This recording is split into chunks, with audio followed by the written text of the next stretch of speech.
Panther B, what up? The Carolina Panthers get hosed in Houston, and I got some concerns. What's going on, Watch Panthers Post? Thanks for joining. All right, we're going to put a caveat over all of this.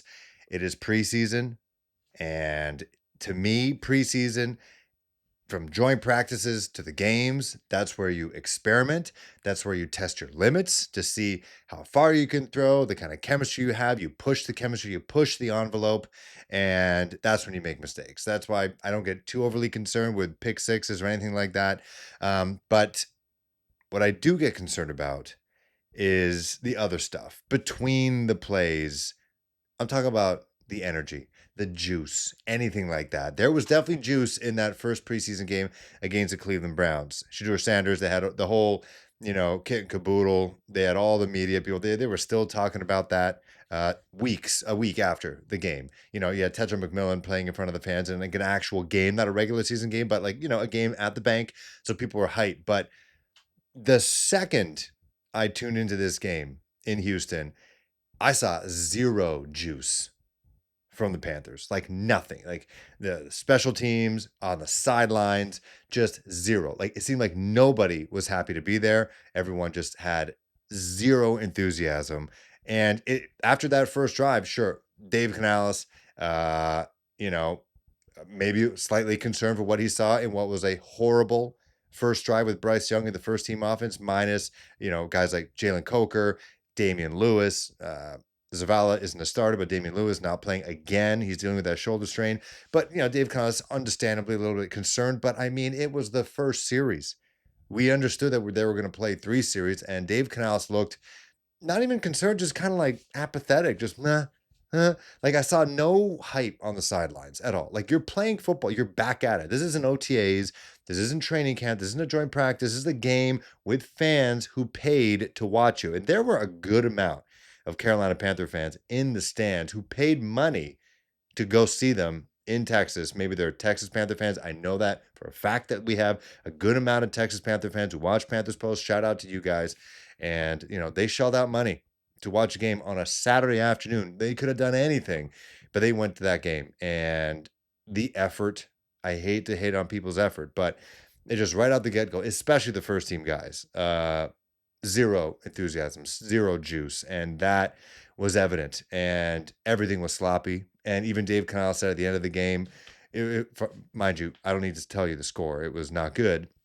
But Dave Canales said that they just couldn't figure out the basics. They didn't have the basics down. I mean, whose fault is that? That's a coaching fault. That's a coaching fault on both sides because the offense wasn't good in the first drive. Bryce Young, Alex Zetlow from the Charlotte Observer mentioned how he's probably one of the streakiest players he's ever seen. And we talked about how it might take a couple drives for Bryce to figure it out, to get in stride. And that first drive was horrendous. He talked about, Zetlow did, about when Bryce is struggling, like he's not really feeling it. It's like there's so much more inertia. It's not free flowing. Like the best example of that is Bryce in Week 18 against the Atlanta Falcons. Like he was in a flow state. Like he was just flinging it like crazy. Like in the joint practice, if joint practice Bryce against the Houston Texans was preseason game against the Houston Texans, I think it would have been a much better showing. Wouldn't be talking like this right now, but it just looked like he was thinking too much. And obviously, this defense, D'Amico Ryans, I talked about in my latest video, they are far ahead of our defense right now. D'Amico Ryan was an absolute beast when he was a player. He was a beast as a defensive coordinator with San Francisco 49ers, and he is creating a beast with the Houston Texans defense. And it looked like they had Bryce thinking. And when Bryce was either forced to take a sack or running out of bounds or, running for it himself, like, I don't know if it was a coverage sack. They just locked our guys up. Derek Stingley was on the field, from what I understand. He did have a pick, but it was a holding call on the defense. But even still, he was on the field, and it looked like Bryce was thinking. And when Bryce is thinking, that is not a good place. You want him, again, Atlanta, Week 18. You want him just playing, just having fun, throwing to the open guy. And this is a preseason game. And as I mentioned at the start of the show, preseason is when you kind of test things out. Like, it doesn't matter. It doesn't matter if you're 0-3. It doesn't matter if you're 3-0 in the preseason.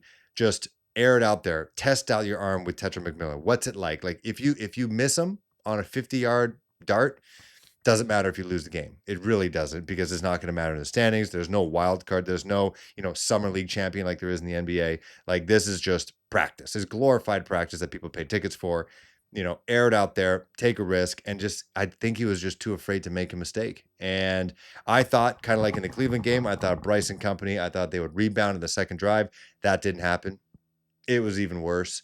Just time to throw, not doing it, not reading his instincts. Again, just it just looked like he was overcomplicating it for himself. And Dave Canales talked about with Kay Adams, like he trusts Bryce so much now that he can add more sexy plays. And now we heard from Albert Breer with Sports Illustrated that like Bryce is like teaching the offense now, and he has full permission to argue calls, to argue plays, argue philosophies.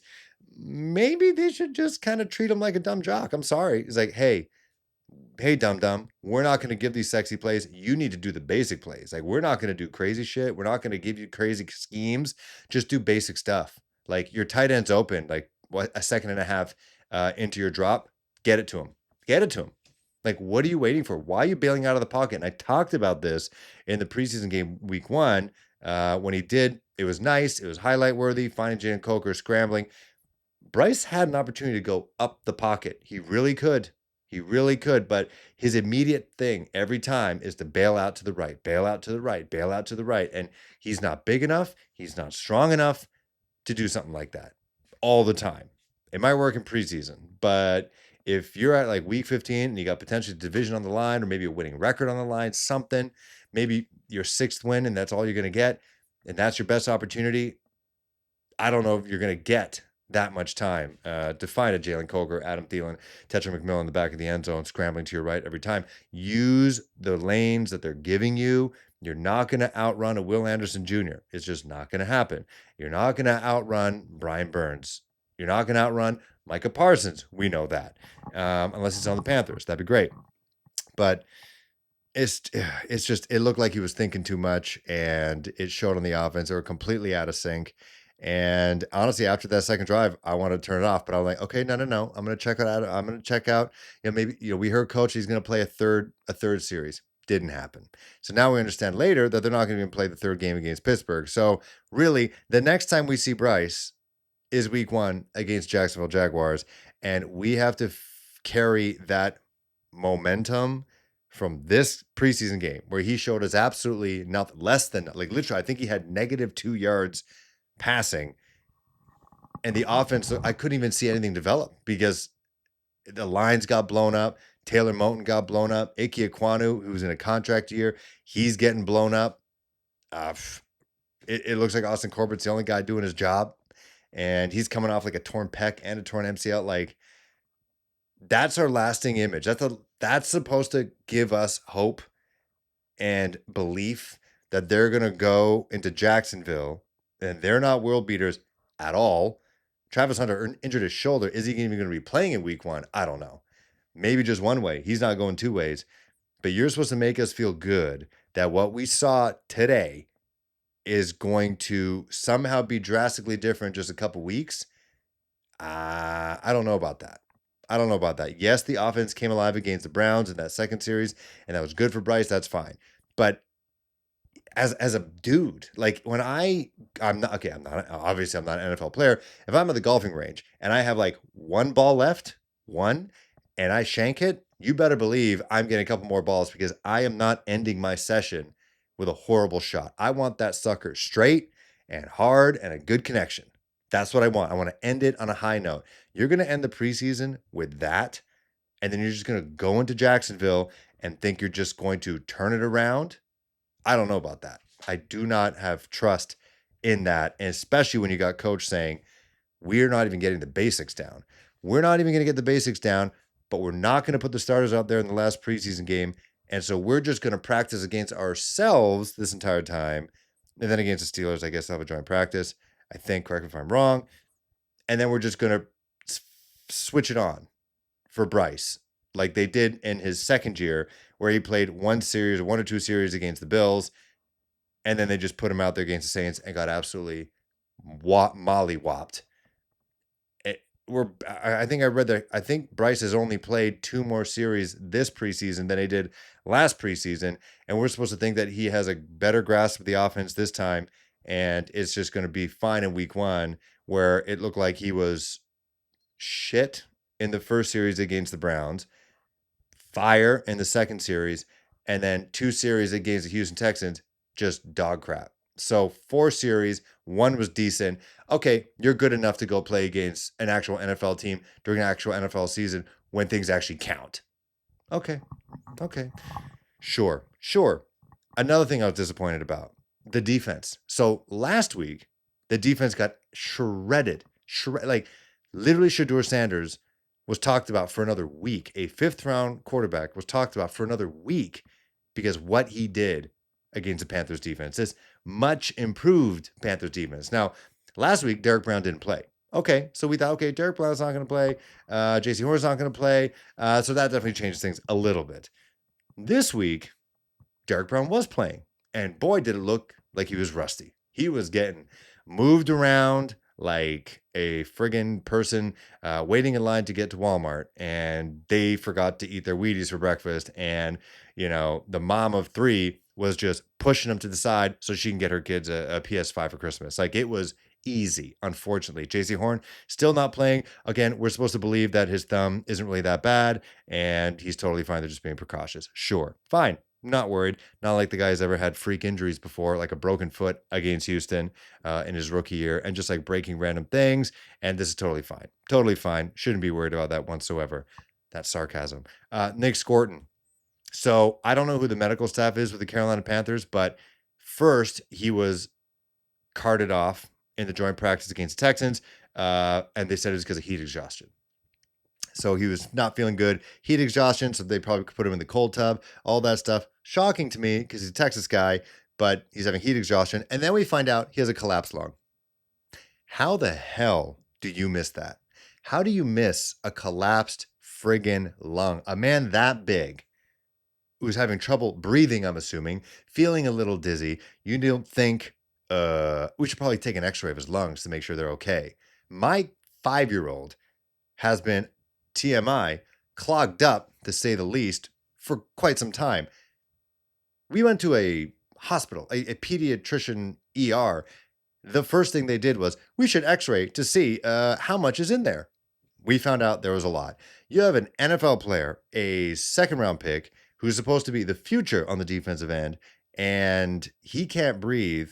He's a Texas guy, but he's having trouble breathing. He has to be carted off, and there's no thought of, we should probably x-ray him to make sure everything's all clear up in the lungs.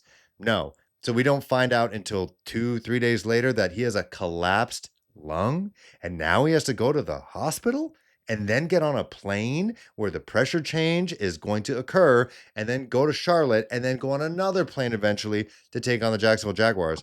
I'm not saying this guy's supposed to be a savior in his rookie year, but who the hell is the medical staff? And it's been like this for Carolina for quite some time. The foot injuries, the Cam Newton, misdiagnosed, mistreated, came back, got hurt again. Greg Olsen, broken foot, misdiagnosed, treated poorly, came back, got hurt again. Like Christian McCaffrey, I don't know what's going on. I have no clue. And I think they do have a new medical staff, new strength and conditioning coach. How do you miss a collapsed lung? How do you miss a collapsed lung? Just ridiculous. And the defense got torched again. CJ Stroud, check my latest video. I said Bryce Young's going to have a better career. CJ Stroud at least has shown us, and this probably should have been one of the factors, he does have that dog in him. He does, 100%. And he's got passion. Bryce, he's cool. He's way too cool to show passion. But CJ Stroud, also, he had a 3-and-out with his first series out there with the first-team offense. But then the second-team offense, he just did whatever he wanted with the Panthers defense. And he had a good amount of starters out there. We did not have JC Horn. You did have Derek Brown. You didn't have Nick Scorton. You did have Trevin Wallace. You had, I think it was Bartholomew starting at the second corner in way of JC Horn. You didn't have Corey Thornton, not until a bit later. But in that second series, they just did whatever they wanted. Nico Collins was just uncovered, completely uncovered. And mind you, guys like Tetra McMillan were uncovered. Andy Dalton couldn't find him. I think he had the pass deflected. JT Sanders had multiple moments where he was open. Quarterback couldn't get on the ball. And when he did get on the ball the one time, it hit him in the face, couldn't catch it. So our defense this is 2 games in a row that they just got obliterated again. And there have been the improvements. So again, talking about the confidence, how are you supposed to make us feel that this improved defensive line that we've been talking about for months now is now somehow better? The linebacker crew has lost talent, and we're supposed to feel that this is a revamped defense that's supposed to give us confidence that they can actually achieve something, at least be decent, standard, average, and give this offense a chance. They don't have to score 40 points against a quarterback who sometimes thinks a little too hard, and then gets sacked or makes a stupid mistake or throws the ball away and gets picked. Yes, again, it's preseason. But what I saw there is you practice like you play, and the way they practiced was definitely better than the game, but this is the game freaking matters. And then Dave Canales told Keith Blitzen, how does he rationalize this? And he said, basically, he saw enough during joint practice. Against the Texans from Bryce and everybody else. And there were plenty of highlight reel catches from XL, who is, did he play in this game? I don't know. Tetra McMillan, we saw it. We saw it during the practice. And according to coach, that's enough for him. Basically, he values the joint practice more than the game, which kind of flies in the face of what he was saying before. The reason why it's so important to have training camp in Charlotte is, getting ready for game time. It's about sleeping in your own bed, monitoring what you eat. You're going to do the same thing when the season starts, because when you're over in Wofford, you're eating cafeteria food and all that jazz. When you're having training camp in Charlotte, you're in your own bed. You're going to eat your own food with your personal chef. You're going to drive a certain way. You're going to stretch a certain way. Get ready for the preseason. Because that's how you're going to play in the regular season. But now he's saying he kind of saw what he had to see during the joint practices, so the game doesn't matter. So what matters? What matters? I don't know.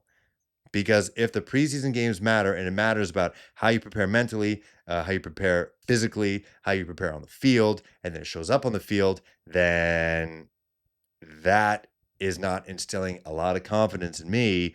And I'm really hoping that this team figures this stuff out. I don't know how, but I'm telling you, there are people who are, and it's not just Panther fans. There are analysts who think that this is a dark horse wild card playoff team, and if they don't achieve something close, and it looks not just off the mark, but way off the mark, like they're not even coached properly, they can't do the fundamentals like Coach said. I think Coach might be like 2 and done. Yes, it's week 2 of the preseason. Yes, it's August, but the things that he's admitting and the values and the priorities that he has with this team doesn't sound good for the regular season. And again, if Bryce showed out there and he threw for 100 yards and a touchdown and showed poise and showed that flowy, fun Bryce that we saw, then I'd be okay. It's like, you know what? Sit him, put him in bubble wrap. I don't need anyone's Achilles bursting or him like tearing his AC joints or anything like that. I don't need that. He showed us he's ready. This is tiddlywinks. He's up against, not the full strength Houston Texans. He's good. He was up against it, not full strength Houston Texans defense, and it looked like he was his rookie all over again. And I hope that he's not thinking about this game the way fans are, and he's just moving on. He's like, all right, I know what I'm capable of doing. He says he felt good. He said post-game he felt good with the reps that he got. He didn't need that third series. Okay. On the outside, the Panthers aren't good enough to take opportunities to get chemistry, to get reps for granted. They're not good enough.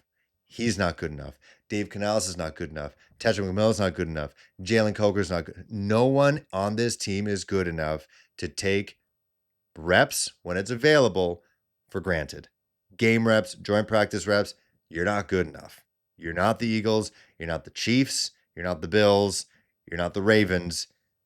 You're not. You're a team that's still trying to gain respect. You're a team that's still trying to get more than one primetime game. You're a team that's trying to get the full 47 brand marketing. I don't know why I said that, but like, we're still nobodies, guys. Okay. We can't just take reps off. You practice like you play. And today, this practice glorified game was bad. And it left a bad taste in our mouth. And I hope they learn. Because week 1 against Jacksonville, that is a great opportunity against a team with a new head coach. And we'll see how Travis Hunter is feeling by week 1. You got a quarterback, another, first overall pick whose career is kind of being questioned right now. Like, is this guy really? He was another generational player.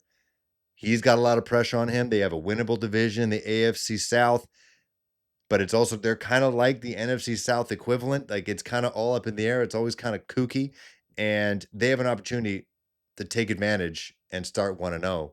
And if they don't seize the opportunity and they come out flat and no juice like they did today, like, you're obviously not going to get jazzed for the last preseason game. It's never. It's like that. That's a game where dudes are just trying to make a roster. They're auditioning for their next team because they're probably going to get cut from this one, and they got to show up and show out for someone who's a pro scout watching from another team. That's a game for them. That's a depth game. Like, but if the first team, defense, offense, head coaching staff, trainer, everybody, if they come out week 1 the way they came out against the Texans and get blown out by the Jacksonville Jaguars with everyone in that pool watching and probably peeing themselves laughing, it's going to be a long season. It's going to be a long season. So let me know in the comments below, how do you feel about the preseason game? Are we blowing things out of proportion? If so, I guess that's the fun in sports, just reacting. And do you think they can somehow just not play the starters in the third preseason game and just be totally fine for the regular season? Let me know in the comments below. I'll see you guys soon.